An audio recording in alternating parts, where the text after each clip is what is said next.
учні Весловпільського ліцею з колядкою «У темноті над містом». У темноті над містом, над містом, над містом,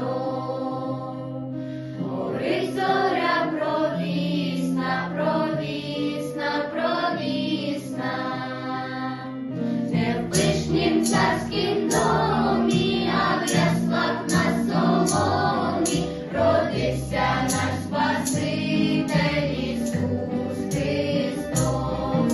Не в пишнім царськім домі, а в яслах на соломі родився наш Спаситель Ісус Христос.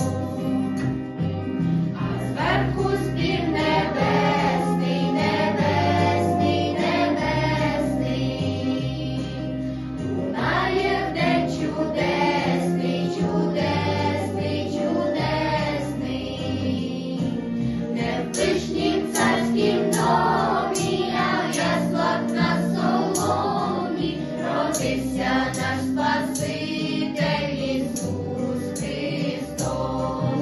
Не в пишнім царськім домі, а в яслах на соломі родився наш Спаситель Ісус Христос.